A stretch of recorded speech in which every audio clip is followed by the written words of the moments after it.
Hello guys, I do welcome you back at my YouTube channel. It's me, your boy Robert, and I am back. So guys, I do make lots of videos, I do make vlogs, I do make documentaries, I do talk about a number of things. So I'm back from the previous video that I had made, trying to narrate or to talk about the former president of Uganda, who is always being said to be a dictator.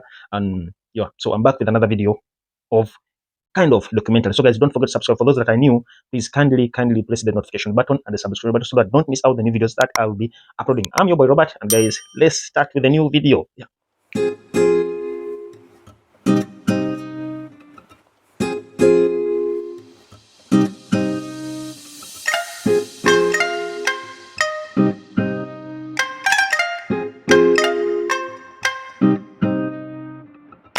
So guys, today we are going to talk about the father or the white father missionaries. I know most of you have learned about this in schools. These are some of the subjects that we used to take during our school time. But today I am back to tell you about the white fathers missionary or the Catholic missionaries, as we used to talk or learn about them during our school time. So we look at the missionaries, but one would like to know, because we need to know about something before we even try to narrate it or to talk about it.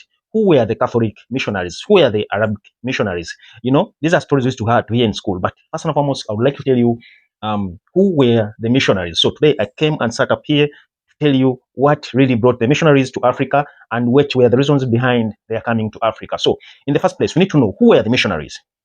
Yeah, this is the question that I would like to answer in the first or in the beginning of the story. First and foremost, a missionary is a person who is sent on a religious mission in a foreign country.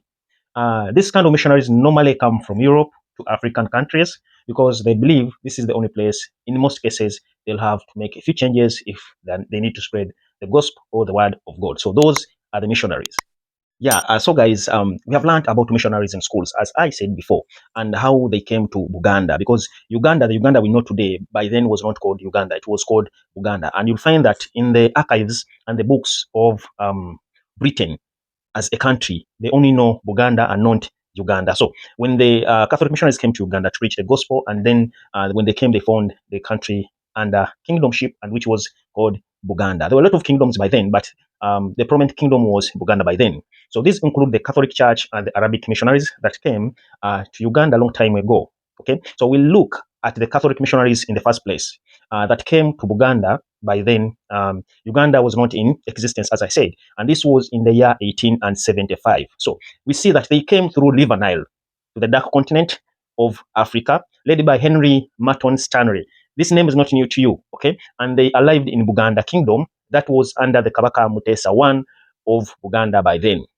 As I told you, by then, all these regions were led by the kings. There was the Ankole, there was the Teso regions, the Buganda region. So when they came to Buganda, they found out that they had a leader who was Kabaka Muteesa I of Buganda. Okay, so it said that Kabaka, or the king Muteesa I, wrote a letter to missionaries inviting them to come and educate his people, and the letter was later published in the British Times paper magazine in London, and the missionaries came during that time after the invite that was published in their newspaper, calling them to come to Buganda and try to educate the people of Buganda. When we look at the coming of the white fathers to Buganda, we do not mean that these were the first people that came to Buganda or to Africa in the first place. There's a group of pioneers that came to Africa before these people arrived to Buganda. We were called the pioneer white fathers, who were known as the Religious Institute of Missionaries of Africa, that arrived in Algiers in February 1874. Okay, they started their journey to the equatorial Africa on 15th of November, on 15th of November around 1878,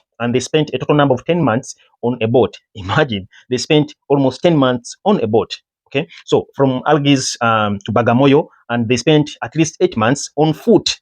Okay, from Bagamoyo to Chigungu. So I think you can see these people that they walk a lot. They used to travel long distances because all they wanted is to preach and to make people know about their religions. The first group of missionaries that was sent by the Church Missionary Society, which was the CMS, were the British ex-servicemen. And these included a few people, which was Lieutenant Retired Shigold Smith and Reverend C.T. Wilson, and they came on 30th June 1877. So later, the missionary church or the missionary tried to send another group of Catholic missionaries, which was having a number of 10 missionaries to the Equatorial Africa under the leadership of Leonin Leeuwenhoek, and they arrived in Zanzibar on 30th May 1878. So you can see that the church missionary was trying to send a number of people that used to come to Africa, and they were sending them in groups. So these people, the second group of 10 men that they sent, they arrived in Zanzibar on 30th, as I told you, on 30th, 1878. Yeah, that was the year. So this included a few names that we know. Okay, this included Pele Simeon Rounded Mapel, commonly that we named him in Uganda Mapela. So most of you, when I talk about Mapela, you easily know because it's the name. Actually, this came after I would say a confusion where these people needed to understand each other, the Africans and the missionaries. So when they could hear their names, but the transition was really hard for them. So the easiest way is just to take the names the way they are. So when you hear someone called Mapel in English and the way to translate it in the Luganda way, then that's when they came up with Mapela. So now the only thing you can say is Mapela now.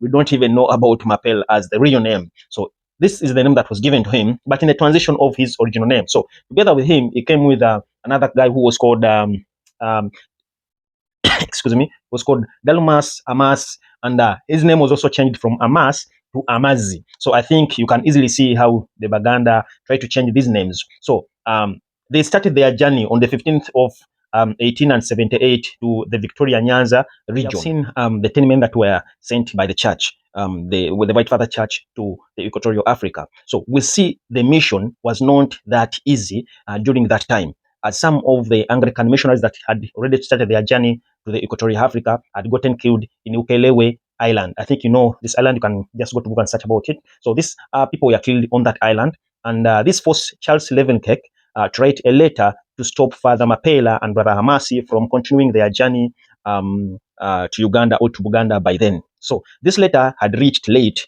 and Father Mapela and Hamasi had already made it to Buganda or arrived to Buganda on Lake Victoria on 30th December 1878. On the date of 20th January 1879, Father Mapela and the brother Amas, when they reached Buganda, they bought a boat which was small, you know, these canoe boats. So they bought a canoe and also hiring at least 5 guards and 8 horsemen to help them on the journey to meet the Kabaka of Buganda, who was Muteesa one by then, because the kings by then were really, really highly guarded. So it was so hard to treat the king if you didn't have, because they didn't have this kind of invitations like we have today. So it could take you a long process to meet the king. And for this case, you needed to travel a lot. So we see that on the 15th of February, 1879, Father Mapela and Brother Hamas arrived at the Bugoma on Sese Islands in Entebbe present day, which is called Bumanji, where there's a Catholic church or a parish by that right now. It's called Bumanji Catholic Parish. So on the 19th of February, 1879, they wanted to continue up to Mutungo near the place, near the palace of the Kabaka Muteesa one, but their boat was in the bad shape or in the bad condition and was wrecked near Kaweta. I think you know that place called Kaweta landing site. The Catholic missionaries and how they had to come, or how they arrived to Buganda or to Africa on their journey, that it was not that so easy. So, but guys, first and foremost, before I proceed with this video, guys, I'll urge you, please kindly subscribe to my YouTube channel. Just do me a favor, just support me and make me hit 1K, 2K. In any ways, just do one thing. All I want is just do one thing. Press the subscription button and press a like, put a comment on each and every video, so that you know every time that I will be posting such videos, they are educative videos. This is a video that you can watch together with your children so that they can learn. So I would urge you kindly subscribe and the button so that you do not miss out of any videos that I will be uploading. I do a lot of vlogs, I do educative videos, I do history, I do each and everything that I wish, all I know, you can easily watch together with your family. On the 21st of February, 1879, the late Amil Sechkubo, a Ugandan Muslim, welcomed and hosted Father Mapela and his brother Amas. So, and hosted them in his home, promising them to be taken to meet the king of Uganda, or the Kabaka of Uganda, in his palace, which was located in Lubaga by then. Okay, so here we see that Sechkubo informed the Kabaka about the coming of the missionaries, or the White Father missionaries, and from here, Kabaka Muteesa used his powers and ordered him to keep the visitors or the missionaries for at least 15 days in his home. So Mapela and Amas met the king in 1879 for the first time. They had met the king in this year, in 1879. and the king offered them a piece of land. And guys, you'll see that in most cases, you see most of the churches that were built by the missionaries are located on the hills. So this is the reason, and this is how it came into this existence. So the king offered them a land which was as big as 2 miles in Nalubaale, on which they contributed and they constructed a Catholic church in Chitebi village in Lubaga division, where Father Simeon Laundry was named Mapela on that hill by the Kabaka, and also was also given another name. You know, the Kabaka would give you names and you don't have to say no to them. So he was again later named Omwana Wembuga, which is translated as son of the palace. So this forced the Kabaka, you know, Kabaka loved the missionaries so much that he even wanted to convert into Christianity. So this forced the Kabaka to offer Lubaga Hill to the Catholic Church as their headquarters, so that they can build their headquarters on that very hill. And then he had to offer them land, like to have a settlement or to have the headquarters there of the Church of Uganda, where it is even today. And he for the first time in history, the king had to change or to relocate his palace from Lubaga, where it was, to Kasubi Hill, where he was even buried and where he was laid to rest in peace until today. And this is the place that that all the kings in Buganda are laid to rest in peace, and all the fathers and the fathers and the forefathers of the kingdom are all laid to rest there. So 11th April 1879, the Kabaka gave Father Amas a fleet of 24 canoes to go and fetch the other missionaries that had that included Leon Levenheck, Ludovic Grutolt, and Leon Babatov to be brought to Buganda. So the Kabaka of Buganda requested for a baptism, and the request was denied by Father Mapera, reason being that the Kabaka was polygamous and had possessed a number of wives. So this shows that, history shows us that this is where the conflict amongst the people of Buganda and the Kabaka, together with the missionaries, had started. So we see that history tells us that when we check in the archives, history tells us that at one day, the Kabaka Muteesa just learnt on one dictionary or a book that was translating Luganda into English and English into Luganda, that was served amongst his people in the communities. So since that the pressure had increased between the Kabaka and the missionaries, this is what the Kabaka said during that time. The Kabaka said, I didn't want Luganda to be taught to the missionaries, but Father Mapela was already writing a Luganda dictionary. He also wrote a Catholic catechism and also Sunday gospel readings in Luganda, and these were served amongst his people. And this is the reason as to why some of the missionaries had to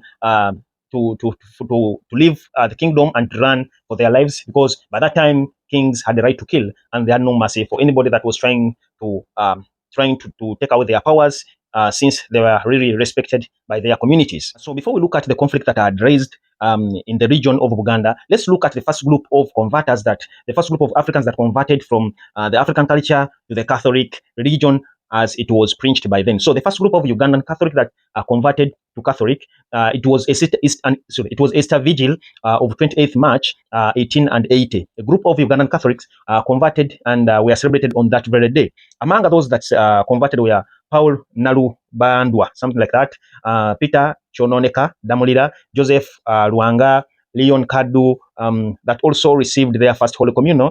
And on that very day was the first Easter celebration mass in Buganda. So we see that was the first Easter that was celebrated during that time in Buganda.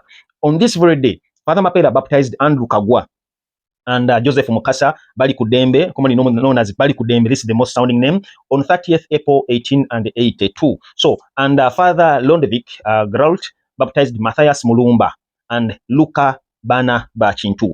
I really know that these are the most sounding name when we mention about the Uganda matters, and I will make a video on the same people, the Uganda matters, as you know them. So I'll make a video very soon about the Uganda matters and why they got killed by Kabaka MWANGA. I told you that Christianity was taking over the powers of the king, and this didn't do well to the king of Uganda, since none of his community members was now taking him serious. No one could even recognize his kingdomship or his power as the king. So between 1882 and 1888, the missionaries held a secret meeting, secret ballot election, since they had known that the king is not happy about their behaviors and the way people are converting to their region. So they held a secret ballot election to abandon the Buganda mission station. Most of them voted to leave the kingdom, and on 8th November 1882, they left Buganda for Tanzania by sailing to the southern shore of Lake Victoria, Nyanza, and they left behind 20 baptized Christians by then, and more than 300 converters. So Joseph Mukasa Bali Kudembe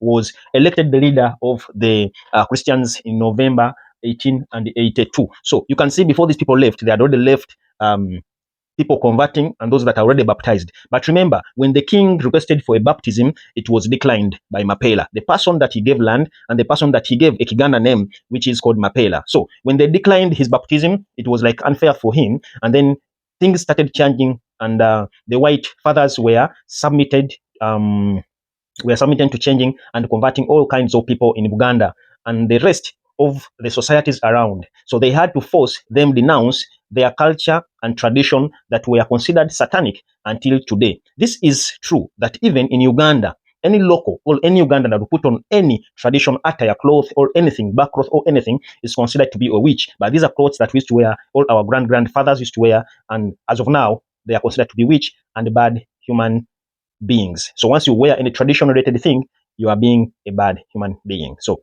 this is how things stand upside down. And this is the reason as to why the king or the Kabaka by then was really annoyed about the missionaries. After the death of the Kabaka Muteesa I of Buganda in 1884, Father Mapela came back to Buganda to continue with his mission with a good friend who was the king of Buganda that loved Christianity so much, and that was Kabaka MWANGA, the son, or who was the firstborn of Kabaka Muteesa I. Let's now look at the things that were done, or the white father's contribution to the soils of Africa. Remember, when these people came to Africa by then, it was really a dark continent. And now we would like to know what was their contribution to the development and the well-being of Africa. So the white fathers did not only build churches on their visit to Africa, but they also contributed to the construction of roads with advanced technology by then, and also constructed hospitals and schools. To give you a few, Catholic schools and churches that were put in place by the Catholic missionaries that are still that we still have even up to date in Uganda, those that I know. So we have St. Henry's College, Chitovu, Lubaga High School and hospital at the same time. All these were constructed, it's a contribution from the White Fathers Missionary, St. Mary's College, Subi, St. Mary's Cathedral Rubaga, Kisubi Hospital, Chitebi, Bunamwaya, and Uganda Martyrs School. Guys, before I wind up with this video, guys, I'll urge you kindly subscribe for more videos of the same kind. So let's get back to the video. So history shows us that Mapela was born, because we need to know before they even became missionaries, who were they, how were they born, and how they came into existence. So Mapela was born in 1853 and died in 1890. And his friend Leon Leeuwenhoek was born in 1846 and died in 1922, just recent, it's not that far. So Brother Amas was born in 1852 and died in 1895. So you can easily see that that it's not that far. So, and he died on his way back to Europe and was buried in a cemetery at Bagamoyo in 1974. His remains, this is now recent, where his remains were exhumed and imported back to Uganda for burial.